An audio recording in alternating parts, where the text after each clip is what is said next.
Assalamualaikum warahmatullahi wabarakatuh. Baiklah, pada video kali ini kita akan belajar mengenai teori dasar probabilitas ya. Sebelum Ibu lanjutkan ya, silakan like dan subscribe my channel 83. Oke, terima kasih. Teori dasar probabilitas itu materi yang akan kita pelajari. Yang pertama mengenai pengertian, yang kedua kejadian saling meniadakan dan kejadian tidak saling meniadakan, kemudian yang terakhir kejadian saling lepas, kejadian saling bebas, dan kejadian bersyarat ya. Oke. Tentunya tujuan pembelajaran kita, yang pertama mahasiswa dapat menjelaskan pengertian dari peluang. Peluang ini sama saja dengan probabilitas ya. Kemudian mahasiswa dapat memberikan contoh kejadian saling meniadakan dan kejadian saling meniadakan ya. Kemudian yang ketiga, mahasiswa dapat memberikan contoh kejadian saling lepas, kejadian saling bebas, dan kejadian bersyarat ya. Sampai dengan penyelesaian soalnya ya. Oke. Pengertian dari probabilitas atau peluang ya. Dalam kehidupan sehari-hari istilah probabilitas atau peluang identik dengan kata mungkin ya. Jadi kemungkinan itu artinya termasuk dalam kategori probabilitas atau peluang. Nah, contohnya mungkin besok hujan, mungkin bulan depan terjadi bencana alam, mungkin salah mengetik huruf dan sebagainya. Kemudian, pemberian nilai numerik pada sesuatu yang bersifat mungkin disebut peluang. Sebagai contoh peluang, besok hujan adalah 75%. Kemudian peluang salah ketik huruf sebesar 0,05%.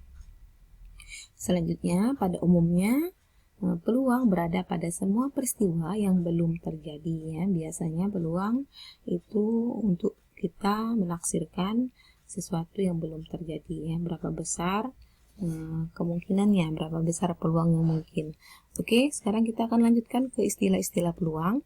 Jadi istilahnya ya, himpunan semua kemungkinan peristiwa disebut ruang sampel ya. Jadi semua kemungkinan peristiwa disebut ruang sampel.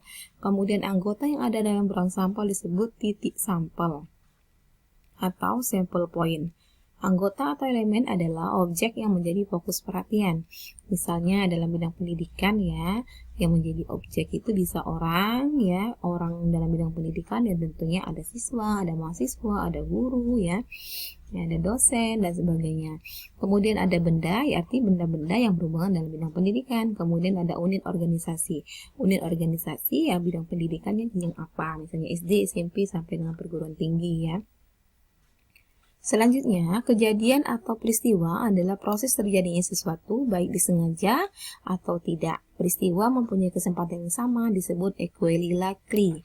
Ya, misalnya munculnya angka atau gambar pada lantunan sebuah koin. Jadi peristiwa, diulangi ya, peristiwa yang mempunyai kesempatan yang sama disebut equally likely ya. Oke, kita akan lanjut ya. Kejadian saling meniadakan. Nah, kejadian yang saling meniadakan sama dengan yang saling menghilangkan ya, disebut mutually exclusive. Misalnya seseorang atau seorang menjadi tersangka melakukan penyalahgunaan wewenang. Kemungkinannya adalah terbukti atau tidak terbukti. Jadi ruang sampelnya ditulis S itu ya, seperti ini penulisannya sama dengan buka kurung kurawal, terbukti, kemudian tidak terbukti, tutup kurung kurawal. Nah, seandainya peristiwa terbukti adalah benar, maka peristiwa tidak terbukti adalah tidak benar. Dan sebaliknya, ini maksud yang saling meniadakan ya, saling meniadakan satu sama lain. Sehingga kejadiannya disebut dengan kejadian saling meniadakan atau mutually exclusive ya. Jadi, untuk mahasiswa yang sedang menonton video ini, silakan mencari ya contoh lain dari kejadian saling meniadakan selain contoh yang Ibu berikan. Oke, sekarang kita lanjutkan dengan peluang kejadian saling asing atau lepas ya. Langsung saja kita ke contoh soalnya. Misalkan sebuah dadu berisi 6 ya, bersisi 6 dilempar satu kali ya. Berapa peluang kejadian munculnya mata dadu angka kurang dari 3 atau mata dadu angka lebih dari atau sama dengan 3. Jadi untuk peluang kejadian saling asing, kata kuncinya di sini atau. Jadi ada dua kejadian ya. Kemudian kejadian pertama dengan kejadian kedua ya. Ini kejadian pertamanya muncul mata dadu angka kurang dari 3. Ini kejadian pertama. Kemudian kejadian kedua muncul mata dadu angka lebih dari atau sama dengan 4. Jadi ada dua kejadian, tetapi kata hubungnya itu atau, artinya peluang kejadian saling asing atau lepas. Ya, itu kata kuncinya. Sekarang bagaimana cara penyelesaiannya? Jadi kita andaikan A itu kejadian angka kurang dari 3 ya. Yang perlu kita ingat bahwa kalau mata dadu itu kan ada 6 sisi, 1 sampai 6. Jadi yang kurang dari 3 ya tentunya mata dadu 1 dan 2. Nah, ini namanya sampelnya 1 dan 2 ya. Ya, ruang sampelnya 1 dan 2. Kemudian berapa banyak titik sampelnya? Itu ada 2. Jadi peluang A yaitu ya ada 2 per 6. Kenapa 6? Ya sisi dadu kan ada 6. Oke, sekarang yang B, kejadian angka lebih dari atau sama dengan 4. Tentunya kalau lebih dari atau sama dengan 4, ya 4-nya termasuk ya. Jadi 4, 5, dan 6. Maka peluang B-nya ada 3. Kenapa 3? Yang di sini ruang sampelnya ada 3 ya. Jadi 1, 2, 3 yang Ibu tunjukkan. Jadi peluang B-nya adalah 3 per 6. Oke, jadi A dan B adalah dua kejadian yang saling lepas. Kenapa? Karena kata kuncinya di sini adalah atau. Perhatikan baik-baik ya. Maka, jadi peluang A atau B ya itu sama dengan peluang A ditambah peluang B. Jadi tinggal kita tambahkan saja 2 per 6 ditambah 3 per 6 tentunya 5 per 6. Baik, silakan dipahami untuk peluang kejadian saling lepas atau saling asing ya. Oke, akan kita lanjutkan. Peluang kejadian saling bebas. Nah, sekarang perhatikan contohnya. Misalkan pada pelemparan dadu juga ya, hasilnya muncul mata dadu genap dan muncul mata dadu di atas 2. Jadi di sini ada dua kejadian juga. Yang pertama muncul mata dadu genap ya, mata dadu genap ya. Kemudian kata kuncinya di sini kalau kejadian saling bebas itu dan ya. Kemudian kejadian keduanya muncul mata dadu di atas 2 ya. Berapa peluang munculnya mata dadu genap dan mata di atas 2? Jadi mata dadu di atas 2 maksudnya di sini. Oke, yang A, kejadian angka genap. Jadi kejadian atau peluang munculnya mata dadu genap, kita perhatikan kalau mata dadu genap tentunya 2, 4, dan 6. Ada berapa titik sampelnya di sini? Ya ada 3, sehingga peluangnya 3 per 6. Kemudian kejadian munculnya mata dadu lebih dari 2, tentunya kita harus perhatikan kalau lebih dari 2 ya tentunya 3, 4, 5, dan 6. Ada berapa titik sampelnya? Ada 4. Oke, jadi peluangnya 4 per 6. Ini bisa kita langsung hitung. 4 per 6 itu sama dengan 0,67. Nah, kemudian peluang ya A dan B itu sama dengan peluang A dikalikan dengan peluang B.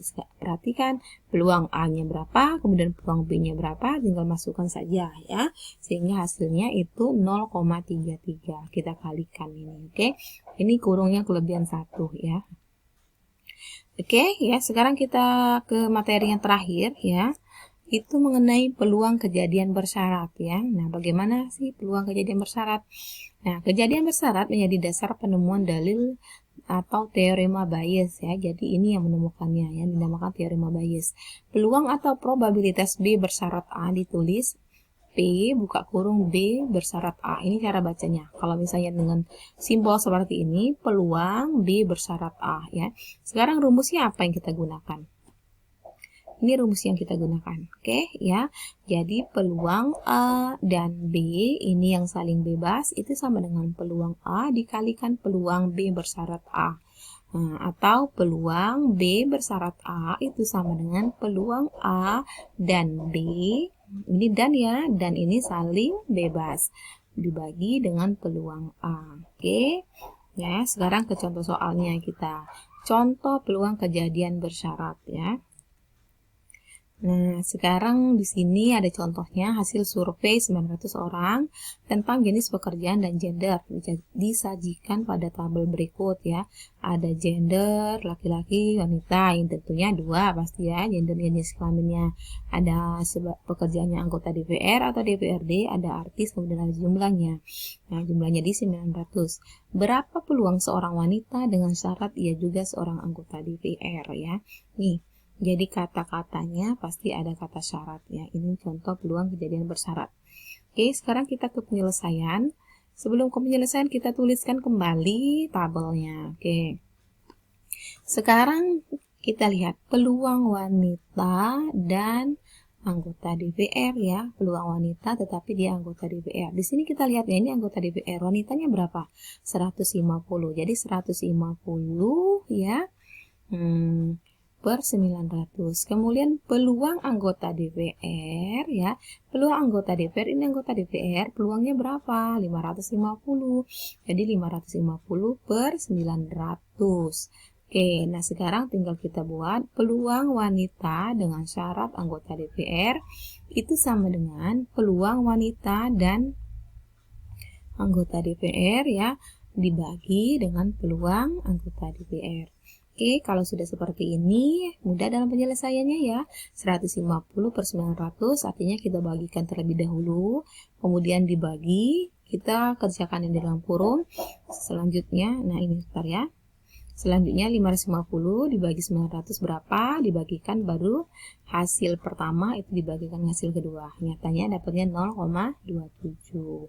Baik, sebelum kita latihan soal ya, silakan klik tombol like dan subscribe untuk my channel 83. Oke, terima kasih. Sekarang kita akan mengerjakan latihan soalnya. Latihan soal ini Ibu buat ya sesuai dengan contoh yang telah Ibu jelaskan pada slide sebelumnya. Oke. Ini soal nomor 1 ya, kejadian saling lepas, kemudian kejadian saling bebas, kemudian kejadian bersyarat ya atau peluang kejadian bersyarat. Silakan dipahami ya, kalau misalnya belum mengerti silakan diputar kembali videonya sampai benar-benar mengerti cara mengerjakan latihan soal ini. Baik, terima kasih yang sudah menonton videonya ya. Sampai ketemu pada video selanjutnya. Akhirnya Ibu tutup dengan ucapan wassalamualaikum warahmatullahi wabarakatuh.